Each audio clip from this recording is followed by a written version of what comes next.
Today, I'm talking about the Skechers Razor 3 versus the New Balance FuelCell Rebel.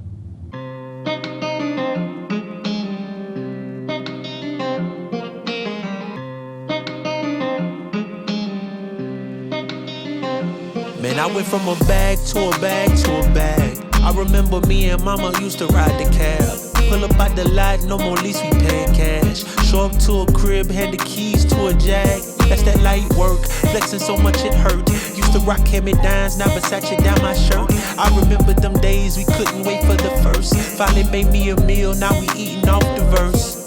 Yeah, but I remember being hungry. Sardines, ramen noodles, and macaroni. Had that wick cheese sandwich with fried bologna. Don't want no pity, this part of my testimony. Yeah, tell me what's worse, being hungry or stealing that woman purse. Both of my parents, they suffered a family curse. Now as a father, that got me on high alert. That's how it works, that's how it works. By 21, I should be 6 feet in the dirt, or in a cell, or in a hearse. I'm thanking God that with me it got reversed. To fitting in, I'm too adverse. The game dying, so I treat it like a nurse. It's hard work, I put God first. Not speaking truth is the way I reimburse. Cause I went from a bag to a bag to a bag. I remember me and mama used to ride the cab. Pull up at the lot, no more lease, we paying cash. Show up to a crib, hand the keys to a Jag. That's that light work, flexing so much it hurt. Used to rock hand-me-downs, now Versace down my shirt. I remember them days we couldn't wait for the first. Finally made me a meal, now we eating off the verse.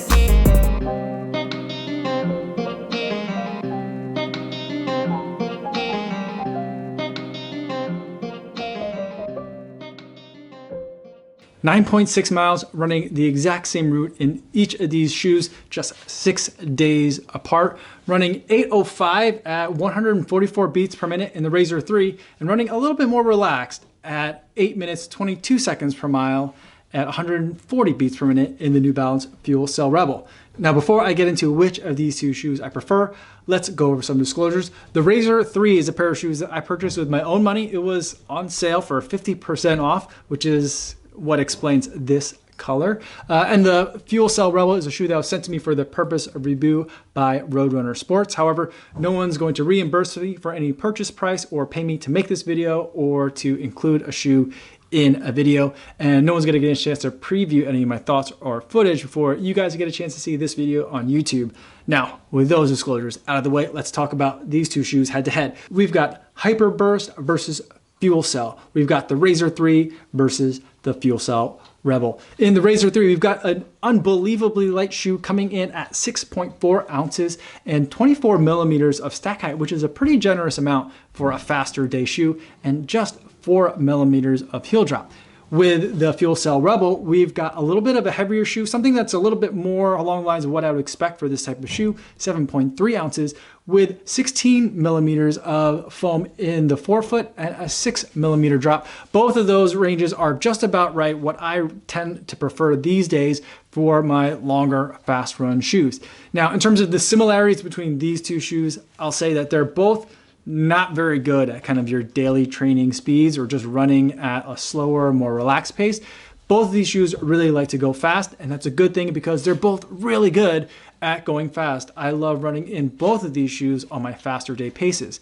But there are some slight differences between the two, which will make me pick one versus the other, I think, depending on the type of run. Now, the Razor 3, the thing that's nice about it for a lot of people is that it's wider of a shoe, which is unusual in this faster shoe category. Usually when it comes to speed, everything is locked down and super snug, super tight. You're definitely not getting that with this shoe. But for me, it ended up with the shoe being almost feeling too big. There was a little bit too much room in the shoe, and I feel like I'm kind of seeing that visually when I look at the way that the material is puckering on this shoe as well. There's just a lot of space in here, which is great for a lot of people, but for me, it was a little bit too much. It's something that I especially noticed at the slower paces. I just felt like my foot was sliding around in here. Now, on the other hand, the New Balance Rebel is a much more snug of a fit. In fact, it's very much a sock-like fit. It's got that booty construction in here. It hugs the foot in a very pleasant way, not something that I would think of as being too tight, but just comfortably snug. Everything just seems to fit really well. I just enjoy the fit of the New Balance Rebel much more.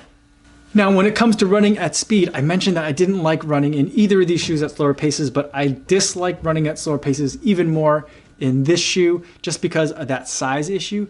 But on the other hand of that, what I am feeling is that once I'm getting up to speed, and that for me means anything kind of faster than 8 minutes per mile, that's when a lot of those problems seem to kind of disappear. I didn't notice them as much, or as I got much faster, I tended not to notice them at all. And so I liked the feeling of speed, but it's kind of a subtle feeling of speed. I'm not feeling like a pop, I'm not feeling a push, I'm not feeling a bounce from this. I'm just feeling like, hey, I'm able to run really fast in this shoe and I feel great. Kind of like a subtlety to it, which this shoe really doesn't speak to me in terms of subtlety, but in terms of the road feel that I'm getting from this, I definitely feel like it's more of a shoe that runs with me than for me, which I am really liking about the shoe.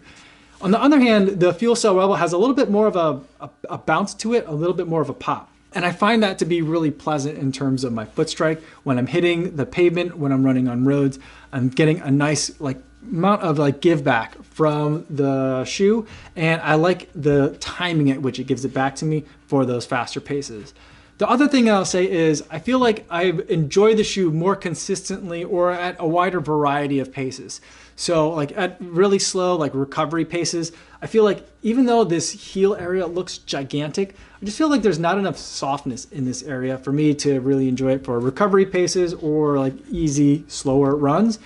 But anything from like an easy to moderate effort to faster, the shoe really starts to sing to me, and I'm really enjoying the way that the FuelCell foam responds when you start putting some pressure into it and start putting some effort into those miles.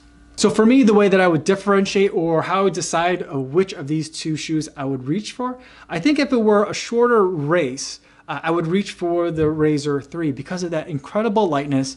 And once you're really getting those legs turned over fast, the shoe disappears in a really pleasant way and it just lets you feel like you're flying.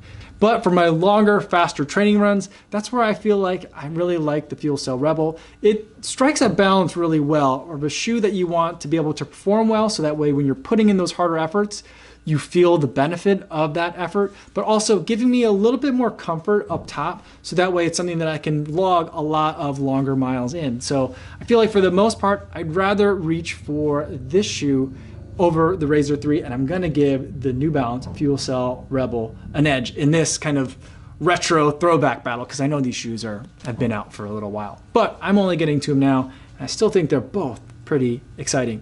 I'm sure a lot of you are going to disagree with my thoughts here. I'd love to hear about it more in the comments down below. That's all I have for today. Thanks so much for making it all the way to the end of the video. Hope you guys are staying safe out there on your runs, and I will see you in the next one. Yo, what's going on?